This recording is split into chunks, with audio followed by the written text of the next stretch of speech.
Students, आज हम BA first year students के लिए सेकंड सेमेस्टर के लिए फोर्थ चैप्टर यानी अध्याय 4 शुरू करने जा रहे हैं। और अध्याय 4 में जो है वो है चट्टानें यानी रॉक्स। अभी तक आप पढ़ते आए हैं चट्टानें क्या होती हैं, कितने प्रकार की होती हैं। आप थोड़ा सा उनको डिटेल में जाएंगे। डिटेल में यानी पहले तो चट्टान क्या होती है। पृथ्वी का जो अपर क्रस्ट है यानी जो भूप्रपट्टी है वो जिन तत्वों से मिलकर बनी है वो सभी पदार्थ चट्टानें हैं। एनी सॉलिड मटेरियल, ऑर्गेनिक और inorganic, out of which earth crust is made is called a rock. चट्टान कैसे बनती है? इन सिंपल ये जो मिनरल्स होते हैं यानी जो खनिज होते हैं उनके एसोसिएशन से, उनकी एग्रीगेशन से बनती है।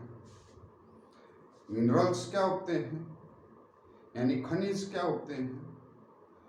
खनिज वो तत्व हैं, वो पदार्थ हैं जिनका एक निश्चित रासायनिक संगठन और उनकी जो फिजिकल जो हैं प्रॉपर्टीज होती हैं वो एक या दो तत्वों से मिलकर बनता है। और बेसिकली मिनरल्स आर 2000 टाइप्स, 2000 प्रकार के खनिज हैं। और बेसिकली चट्टानें जो हैं वो there are only 3 types: igneous rocks, metamorphic rocks and sedimentary rocks. और जो पेरेंट्स चट्टान हैं, जब पृथ्वी का निर्माण हुआ, जब शुरुआत में पृथ्वी लिक्विड यानी तरल अवस्था में थी, उसके बाद में उसका जो अपर क्रस्ट उसका वो ठंडी हुई यानी कूलिंग हुआ, और उसके बाद में उसका सॉलिडिफिकेशन हुआ। उसके बाद में जो आरंभिक जो चट्टानें थी, जो पेरेंट्स रॉक हैं, वो आग्नेय चट्टानें यानी इग्नियस रॉक्स। तो आज जो हम अध्ययन करेंगे वो इग्नियस रॉक्स का। इससे पहले रॉक्स और मिनरल्स की आपकी परिभाषा आपको क्लियर होनी चाहिए। मिनरल्स क्या है कि the matter which have the chemical composition, certain chemical composition and physical properties, and they are found only one or two ore, यानी एक या दो तत्व, कोई एक भी तत्व से बना हुआ मिनरल्स होता है। और एग्रीगेशन ऑफ मिनरल्स सिंगली और मोर आर कॉल्ड रॉक्स। फ्रेंच साहब और त्रिवार्था साहब ने भी बताया है कि मिनरल्स सिंगली और in associations makes up the rocks of the earth crust. ये फ्रेंच एंड जो त्रिवार्था साहब हैं, जो भूगोलवेत्ता हैं, उन्होंने ये परिभाषा दी थी। रॉक्स जैसे मैंने बताया 3 टाइप्स की। पेरेंट रॉक्स जो हैं, जो आरंभिक जो चट्टानें हैं, वो इग्नियस रॉक्स यानी आग्नेय चट्टानें, यानी आग्नेय से आप इग्नियस से आपको आभास हो रहा होगा कि ये आग यानी जो मोल्टन मैटर है पृथ्वी का, जिसको मैग्मा बोलते हैं, उसके कूलिंग और सॉलिडिफिकेशन से बनती हैं। और उसके बाद में जो सेडिमेंट्री और जो मेटामॉर्फिक रॉक्स हैं उसमें जो डेनुडेशन का या मेटामॉर्फिज्म जो चलता है, पेरेंट्स रॉक्स इग्नियस से ही कन्वर्ट होके सेडिमेंट्री और मेटामॉर्फिक रॉक्स बनती हैं। Igneous rocks are form after the cooling and solidification of magma of the earth or molten matter of the earth. पहले तो जब ऊपरी सतह ठंडी हुई तब तो पृथ्वी तरल अवस्था में थी। अभी जो इनका निर्माण होता है, अंदर से जब ज्वालामुखी विस्फोट होता है या तो on the surface of the earth और बीनीथ द अर्थ यानी पृथ्वी के अंदर, किसी कारणवश जब मैग्मा पृथ्वी के धरातल तक नहीं पहुंच पाता तो पृथ्वी के अंदर भी सॉलिडिफाई हो जाता है, यानी उसमें ठोसीकरण हो जाता है और इग्नियस रॉक से बन जाती है। तो बेसिकली इग्नियस रॉक्स को हम 2 टाइप्स में बांटते हैं, एक बहिर्वेदी और एक अंतर्वेदी, यानी एक इंट्रूसिव इग्नियस रॉक्स और दूसरा है एक्सट्रूसिव इग्नियस रॉक्स। इंट्रूसिव यानी अंतर्वेदी, अंतर्वेदी यानी beneath the surface of the अर्थ, जो पृथ्वी के अंदर मैग्मे के या मोल्टन मैटर के कूलिंग से यानी उसके ठंडे होने से और उसके फिर उसके ठोसीकरण यानी उसके सॉलिडिफिकेशन से बनती हैं, उसको हम बोलते हैं अंतर्वेदी आग्नेय चट्टानें या इंट्रूसिव इग्नियस रॉक्स। दूसरी जो मेन इसका जो क्लासिफिकेशन है एक्सट्रूसिव इग्नियस रॉक्स, यानी बहिर्वेदी आग्नेय चट्टानें। बहिर्वेदी आग्नेय चट्टानें वो जो लावा भी मैं बोलता हूँ अलग है, मैग्मा अलग है, ये भी मैं क्लियर कर देता हूँ। जब मैग्मा उसमें गैसियस होता है, लिक्विड होता है और मैटर होते हैं, पृथ्वी के अंदर होता है, तरलावस्था में होता है, तो उसको मैग्मा बोलते हैं। और जब वो सरफेस पे आ जाता है कि नली से या कहीं छिद्र से या कहीं दरार वगैरह से, और उसके बाद ऊपर आने के बाद में फिर जो गैसेस हैं वो एटमॉस्फेयर में चली जाती है और उसके बाद जब वो सॉलिडिफाई हो जाता है तो उसको हम लावा बोलते हैं। तो जो एक्सट्रूसिव इग्नियस रॉक्स हैं, जब वो मैग्मा पृथ्वी के धरातल पे पहुंच के ठंडा हो के और उसका सॉलिडिफिकेशन होने के बाद में जो चट्टानें बनती हैं उसको हम बोलते हैं बहिर्वेदी आग्नेय चट्टानें, जिसमें ऑब्सिडियन और बेसाल्ट इसके अच्छे उदाहरण हैं। और इंट्रूसिव में जो एग्जाम्पल थे आपके गैब्रो और ग्रेनाइट, ठीक है। इसके अलावा डोलेराइट और माइका पेगमेटाइट, ये भी इंट्रूसिव रॉक्स के ही एग्जाम्पल हैं।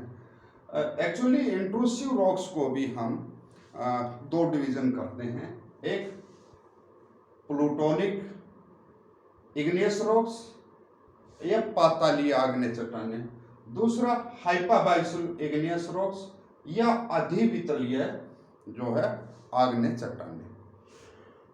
प्लूटोनिक प्लूटो से लिया है, प्लूटो मतलब पाताल का देवता, यानी जो चट्टानें ज्यादा गहराई में यानी तकरीबन 60 और 100 किलोमीटर अंदर से मैग्मा चलता है, 60 और 100 किलोमीटर, यानी जहाँ मैग्मा चैम्बर्स होते हैं वहीं पे जब वो सॉलिडिफाई हो जाती है तो उसको बोलते हैं हम प्लूटोनिक यानी पातालीय आग्नेय चट्टानें, जिसमें आपका गैब्रो और ग्रेनाइट इसके एग्जाम्पल हैं।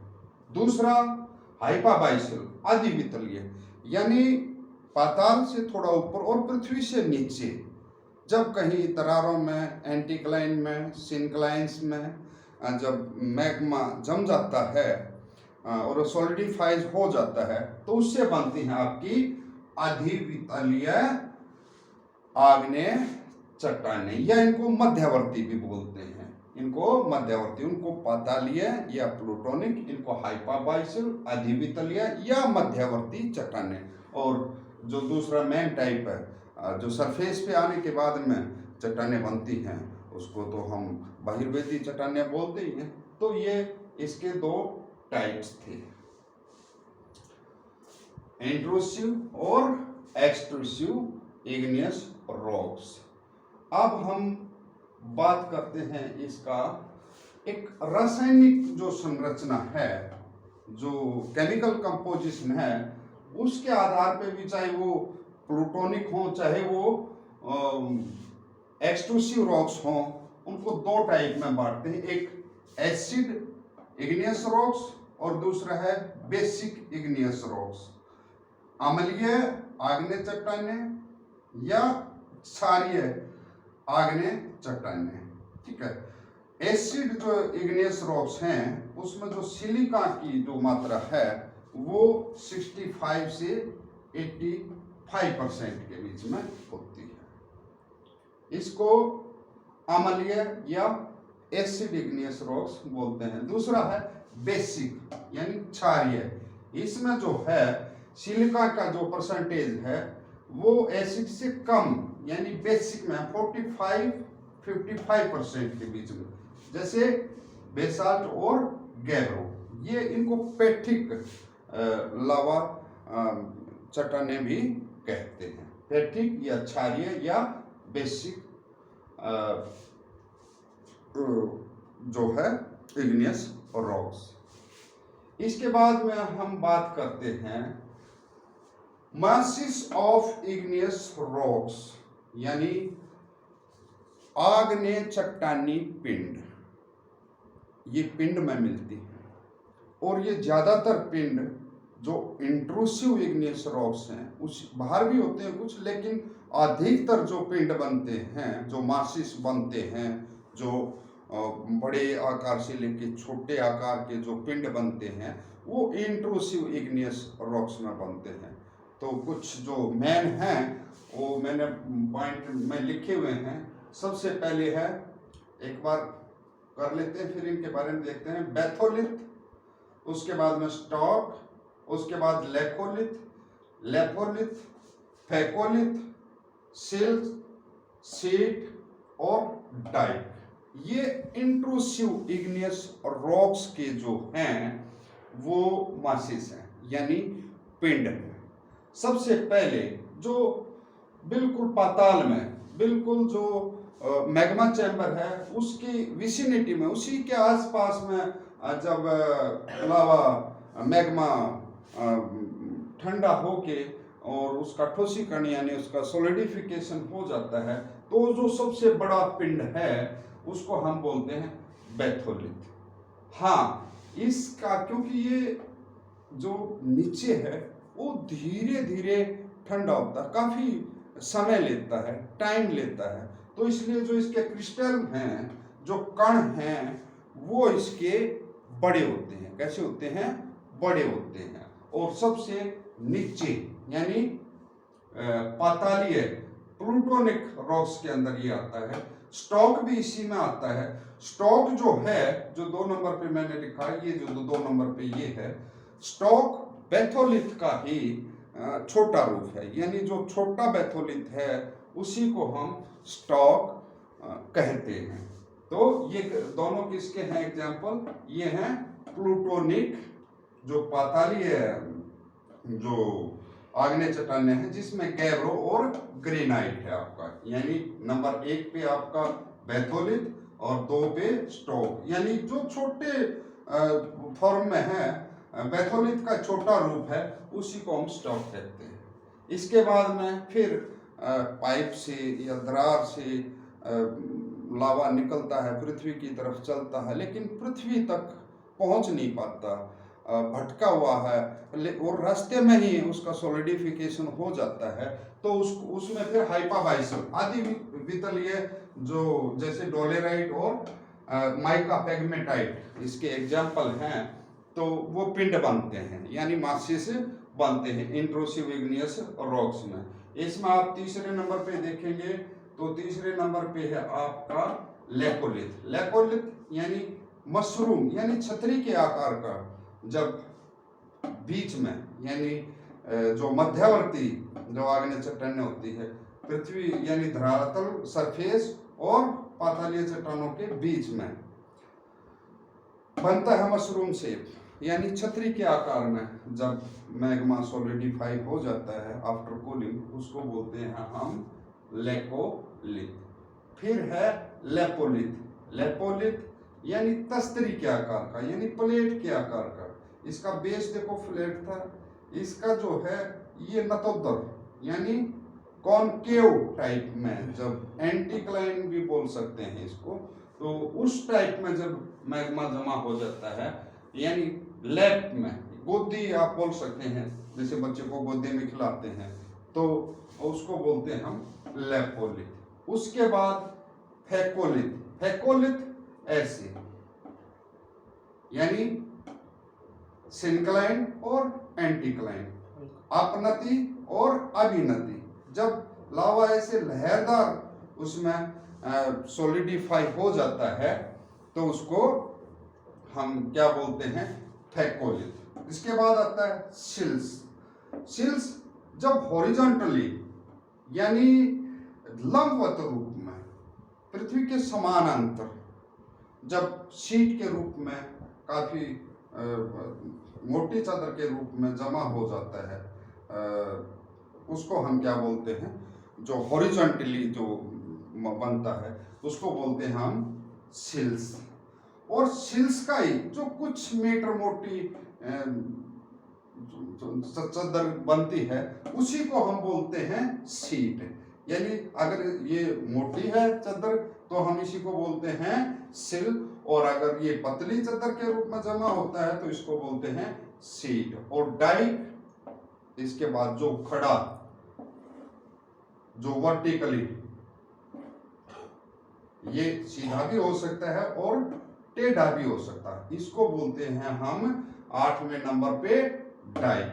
अब ये आपके कितने हो गए, नंबर 1 बैथोलिथ, नंबर 2 आपका स्टॉक, नंबर 3 आपका लेकोलिथ, नंबर 4 आपका लेपोलिथ, उसके बाद में आपका फेकोलिथ, फेकोलिथ के बाद में आपका शिल्स, शिल्स के बाद में आपकी शीट, शीट के बाद में आपका जो वर्टिकली दरारों में जब मैग्मा जमा हो जाता है तो उसको हम क्या बोलते हैं, डाइक। ये भी डाइक है और ये भी डाइक है। ये शीट है, ये आपका फेकोलिथ है, ये आपका लेकोलिथ है, ये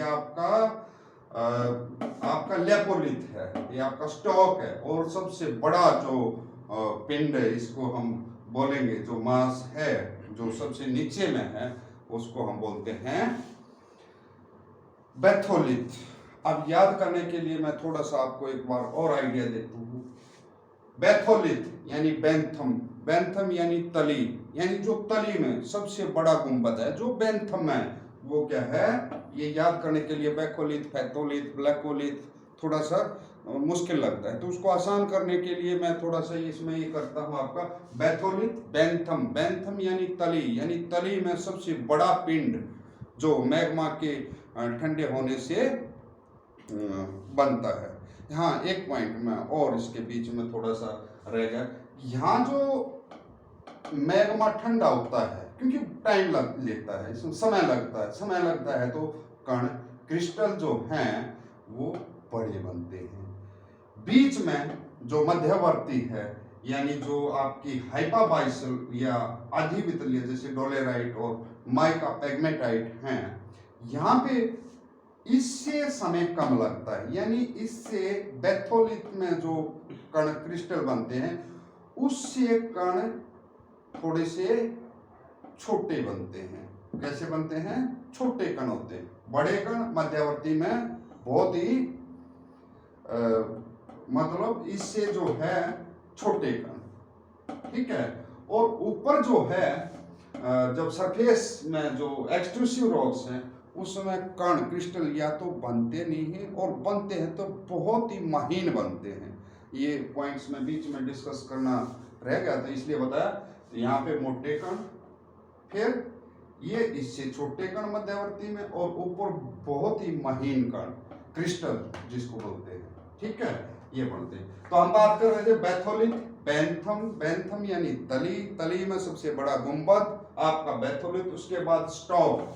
स्टॉक आप बैथोलिट का ही छोटा रूप है, वो भी इसके नजदीक ही बनता है। तो ये क्या हो गया आपका स्टॉक। उसके बाद में लेकोलिथ। लेकोलिथ इसको याद कर लेना, लेकोलिथ को याद कर लेना कैसे, मशरूम से, यानी छतरी की आकृति के जैसे।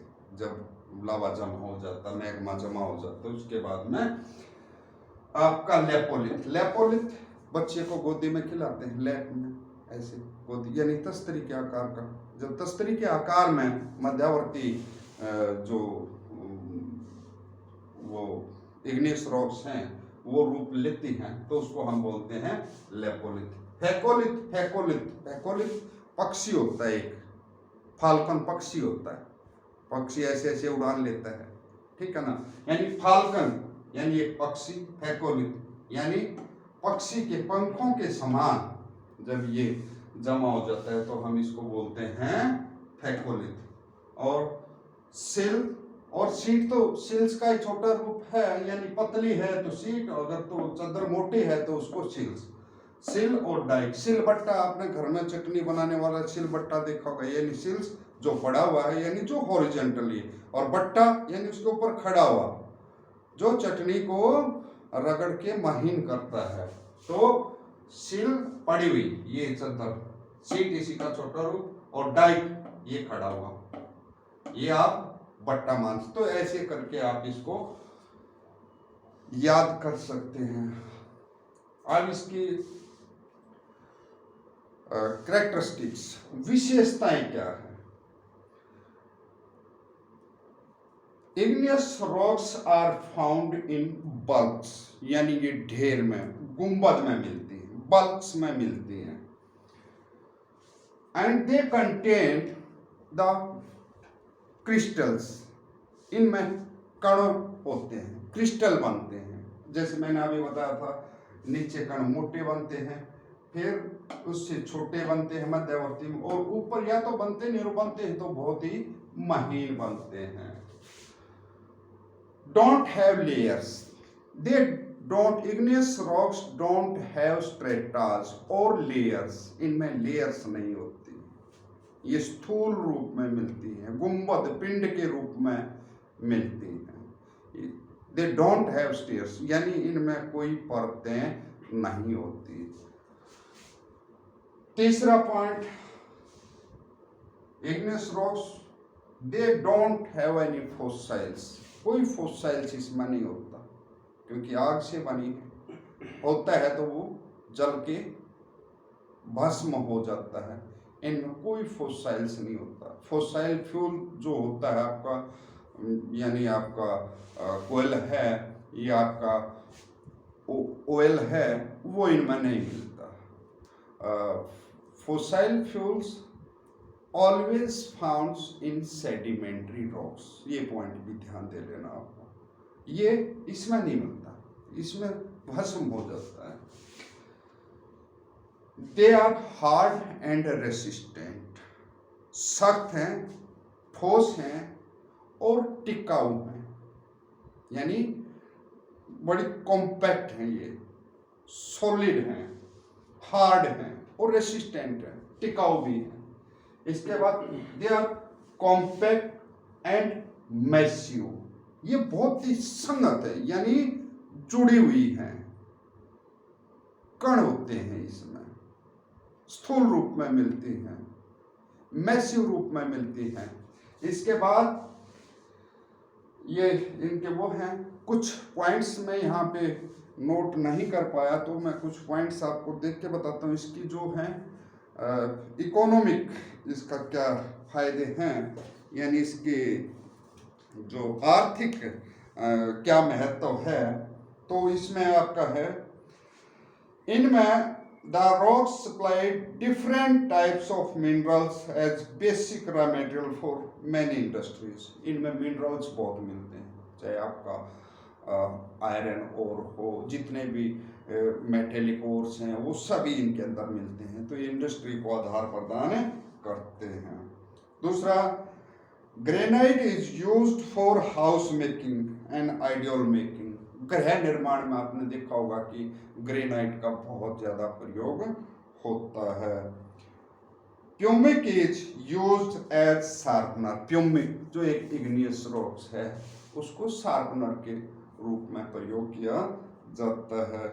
इसके अलावा basalt dolerite is cured for road making, यानी बेसाल्ट और जो डोलेराइट हैं वो रोड बनाने में उनका प्रयोग किया जाता है। ग्रेवस्टोन्स मोन्यूमेंट्स एक्ट्स are made from this hard rocks, यानी ग्रेवस्टोन यानी जो आपके मोन्यूमेंट्स वगैरह हैं, जो यादगार हैं, जो बड़ी बड़ी बिल्डिंगें बनाई हैं राजे महाराजाओं में या उनकी यादगार बनाई हैं उनमें इनका, क्योंकि ये हार्ड हैं, रेसिस्टेंट हैं, टिकाऊ हैं, उनमें इसका प्रयोग किया जाता है। तो आज ये आप जो रॉक्स हैं ऐसे धीरे धीरे करके हम इस टॉपिक को करेंगे। आज हमने इग्नियस रॉक्स को कर लिया, नेक्स्ट में फिर सेडिमेंट्री रॉक्स को लेंगे, उसके बाद में फिर हम आपको मेटामॉर्फिक रॉक्स को लेंगे। Okay, thank you.